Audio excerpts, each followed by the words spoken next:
Good evening, everybody. I'm Lori Lefkowitz. I direct the Jewish Studies program here at Northeastern University, where I also direct the Humanities Center.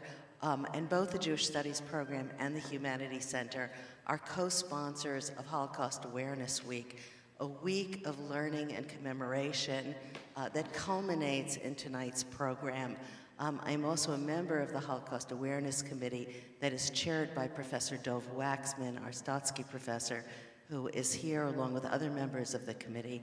So I ask you to please join me in thanking them for a remarkable week of programming and in anticipation of tonight's commemoration.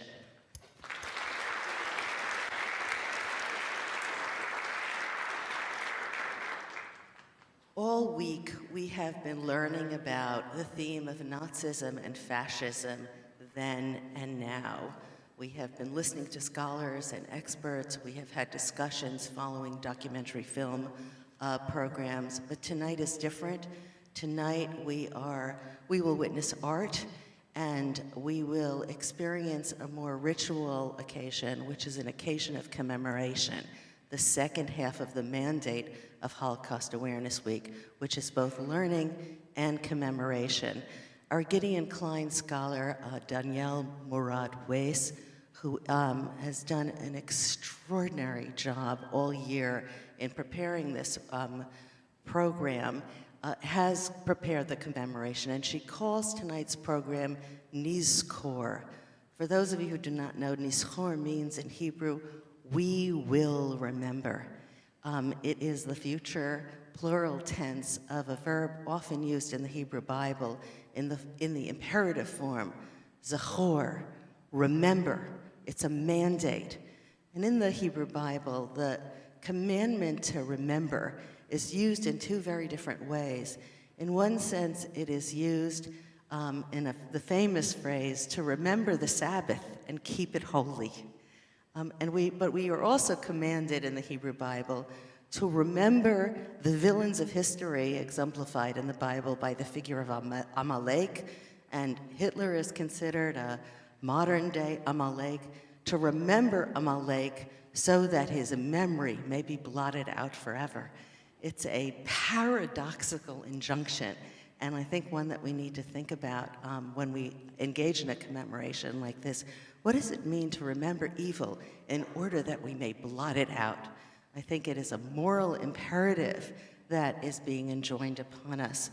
And this is what Danielle has asked us to do. She is asking us to participate with her in the ongoing commandment to remember. And she is making a promise that we will remember. Like many Americans, I am the daughter of refugees. And I grew up on the mandate to never forget. I'm also a student of this period of history, and I know that there is knowing and that there is knowing. My mother spent the war years, World War II years, as a small child in Stalinist Russia, where her parents worked in the gold mines. She arrived there from her home in cattle cars, lived there for years, and after 3 years in the displacement camps, like so many refugees around the world, she found her way to America. A few years ago, on a peaceful afternoon, I stood on the platform in Auschwitz, on the platform where the trains had arrived from Hungary, delivering the last of the victims from Hungary who were crammed into cattle cars. And I had heard about that place many times in my childhood. And when it was described to me, it was vastly different from the place where I stood. The place where I stood, it was calm, it was quiet, it was sunny. But the place I heard about was, it was dark, it was loud, it was extremely crowded. There were SS men shouting, there were dogs barking, and as my father described it, there was a flame that he said went into the heavens and a thick smell of smoke. Standing there, I knew something that I had never known before, and that is, I experienced being in the place where my father said he was separated from his mother, who was then a young woman in her 40s, and his two youngest brothers and his youngest sister, never to see them again. And though I knew that story my whole life, standing there so many decades later after he was gone, I had a glimpse for the first time into his broken heart. So that's my way of saying that we can know things, but it takes a lifetime of emotional experience as well as learning to catch up with what we know. And that's what tonight's program is about. It's about meeting the mandate to never forget. And I also want to suggest that remembering is a moral commitment, a commitment to goodness that honors the memories of all of history's victims of hatred and cruelty. It is an acknowledgement that all of us live in the aftermath of trauma, and it is a promise of hope to future generations that we will resist hatred and injustice when we see it. Education and the arts are about learning and creating. All week we have learned, and tonight we will see the fruits of creation. Holocaust Awareness Week at Northeastern goes back to the 1970s, and 21 years ago in 1997, the late distinguished professor of chemistry, Bill Giesen, who himself grew up in Nazi Germany and afterwards devoted himself wholeheartedly all the rest of his adult life to Holocaust remembrance, established the Gideon Klein Award, which was named to memorialize Gideon Klein, a Czech pianist and composer who died in a Nazi death camp in January 1945. Bill Giesen established the Gideon Klein Award in memory of his mother, Gustan Cormen Giesen. It has been bestowed annually since 1998 to our most gifted students, and they have used this award to study the work of artists who were persecuted by the Nazis and to produce or perform original art that furthers the intention of commemoration of the Holocaust and the artists who are numbered among its victims. I have never been more proud of a Gideon Klein Scholar than I am of this year's Gideon Klein Scholar, Danielle Murad Weiss. She is a fourth-year Northeastern student who majors in political science and international affairs. She grew up in Mexico City. She's been on two co-ops. The first was at the Massachusetts Attorney General's office, where she served as an assistant investigator for their Medicaid fraud division. Her second co-op was a two-part international co-op in which she spent 4 months at the NATO Defense College in Rome in their Middle East faculty, and 4 months at the International Institute for Counterterrorism in Herzliya, Israel. Her international experience is wide.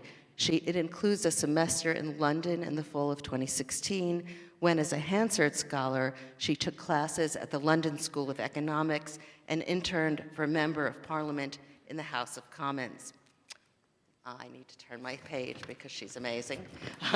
She has been on a dialogue of civilization with a focus on rhetoric and justice that took students to Germany, France, Netherlands, and Belgium to learn about the international world order and its reestablishment after World War II.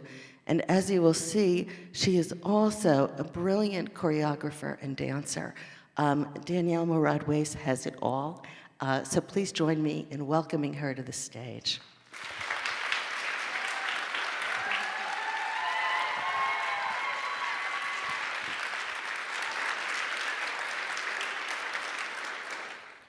According to Jewish law, it is thought that whoever destroys a single life is considered to have destroyed the whole world.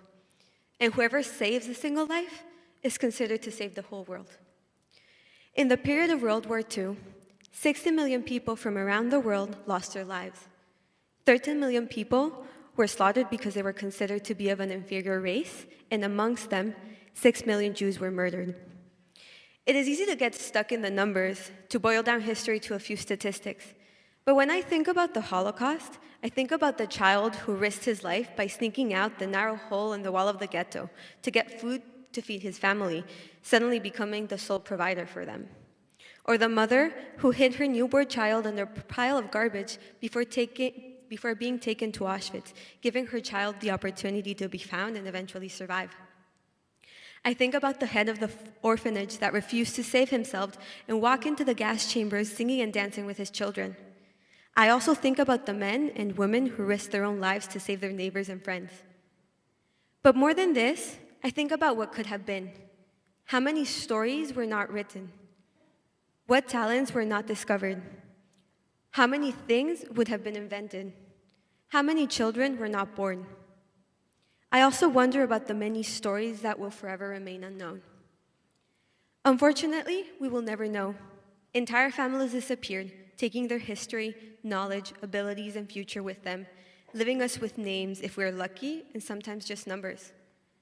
The entire course of human history changed because of this, and although we vowed to never let this be repeated, there is still much to be done. Please join me in a moment of silence to remember the victims of this dark period of history.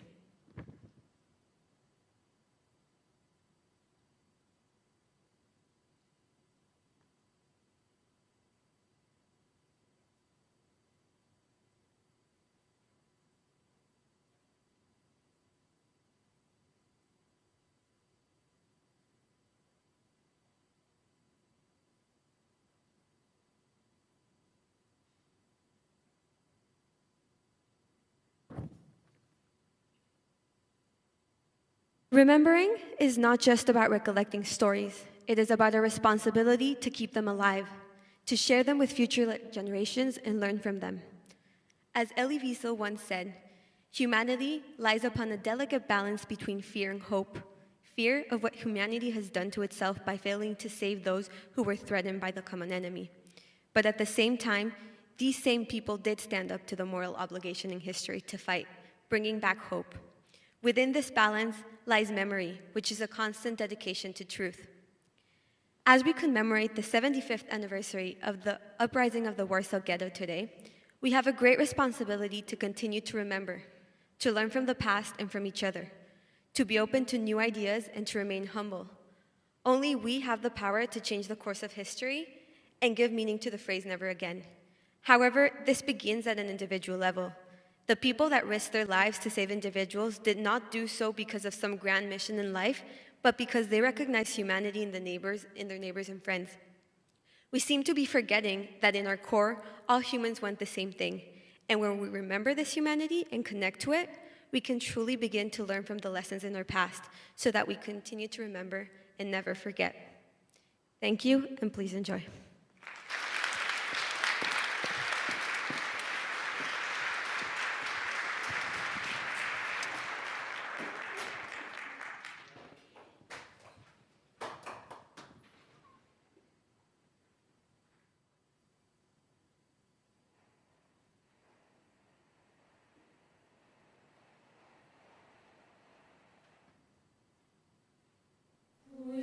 Pripyatchi, brennt auf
Never shall I forget that night, the first night in the camp, where my life turned into one long night, 7 times cursed and 7 times sealed. Never shall I forget the smoke. Never shall I forget the children's little faces that I saw turned into wreaths of smoke under a silent blue sky. Never shall I forget the flames which consumed my will to live for eternity. Never shall I forget these moments that murdered my God and my soul and turned my dreams to dust. Never shall I forget these things, even if I am condemned to live as long as God himself. Never.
The last, the very last, so richly, brightly, dazzlingly yellow. Perhaps if the sun's tears would sing against a white stone. Such a yellow is carried lightly way up high. It went away, I'm sure, because it wished to kiss the world goodbye. For 7 weeks I've lived in here, penned up inside this ghetto, but I have found what I love here. The dandelions call to me, and the white chestnut branches in the court. Only I never saw another butterfly. That butterfly was the last one. Butterflies don't live here in the ghetto.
We are the shoes. We are the last witnesses. We are shoes from grandchildren and grandfathers from Prague, Paris, and Amsterdam. And because we are only made of fabric and leather and not of blood and flesh, each one of us has escaped the hellfire.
My God, may these things never end. The sand in the sea, the rustle of the waves, the lightning in the sky. Man's prayer.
There is a last solitary coach about to leave. Let us get in and go, for it won't wait. I've seen young girls going softly with sad faces that looked ashamed and sorry like purple sunsets, and chubby pink children who went simply because they were called. And I've seen men who stepped proud and straight through the world's streets, whose large eyes went searching far and wide. And they too got in calmly and left. And we are the last. Day is declining. The last solitary coach is about to leave. Let us too get in quietly and go, for it won't wait.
During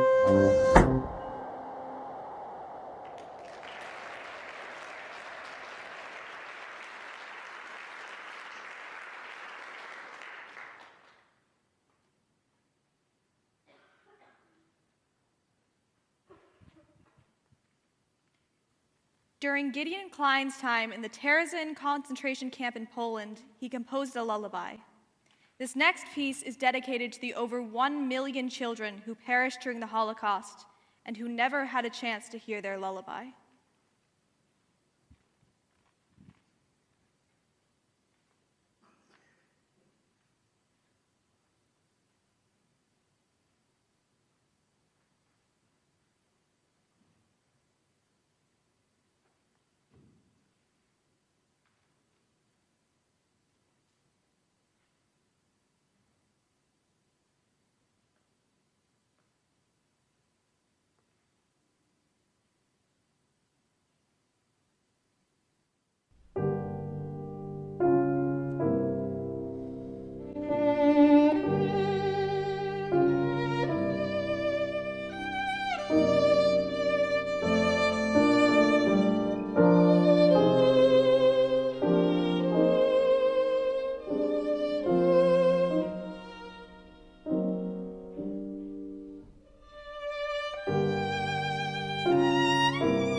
First they came for the socialists, and I did not speak out, for I was not a socialist.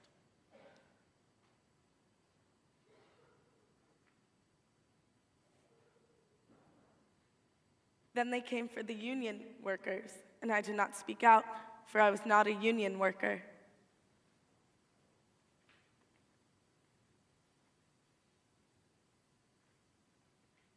Then they came for the Jews, and I did not speak out, for I was not a Jew.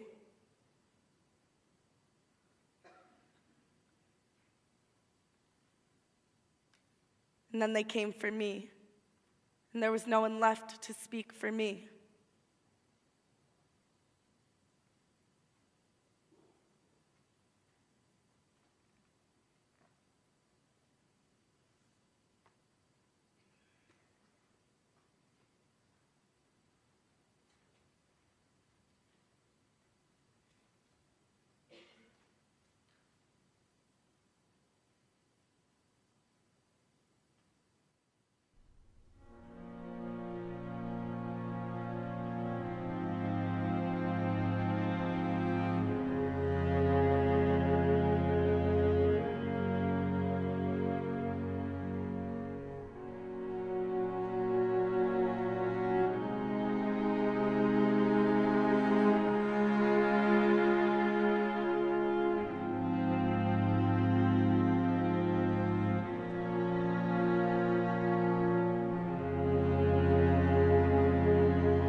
ושל נחושת ושל אור, הלא לכל שירייך אני כינור. ירושלים של זהב ושל נחושת ושל אור, הלא לכל שירייך אני כינור. חזרנו אל בורות המים, לשוק ולכיכר, שופר קורא בהר הבית, העיר העתיקה. ובמערות אשר בסלע, אלפי שמשות זורחות, נשוב נרד אל ים המלח בדרך יריחו. ירושלים של זהב ושל נחושת ושל אור, הלא לכל שירייך אני כינור. ירושלים של זהב ושל נחושת ושל אור, הלא לכל שירייך אני כינור. אך בבואי היום לשיר לך ולך לקשור כתרים, קטונתי מצעיר בנייך ומאחרון המשוררים. כי שמך צורף את השפתיים, כי נשיקת שרף.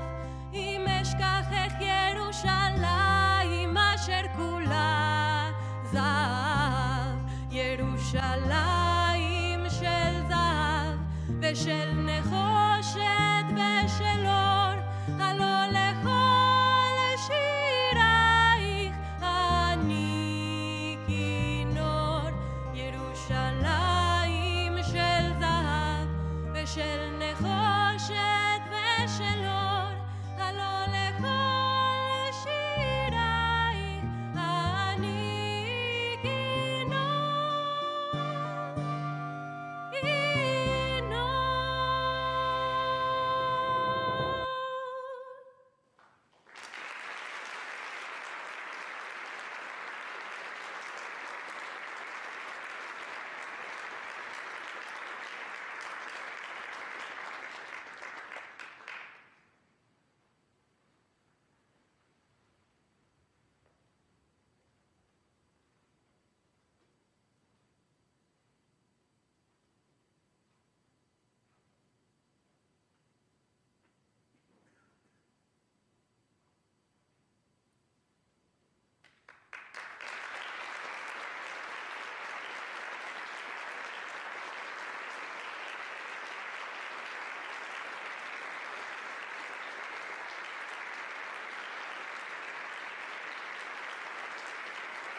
Hi, I just wanted to thank everybody for joining us tonight.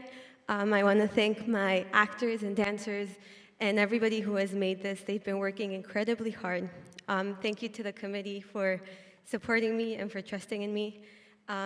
Thanks to the amazing tech crew. I know I've been giving you a headache, but thank you very much.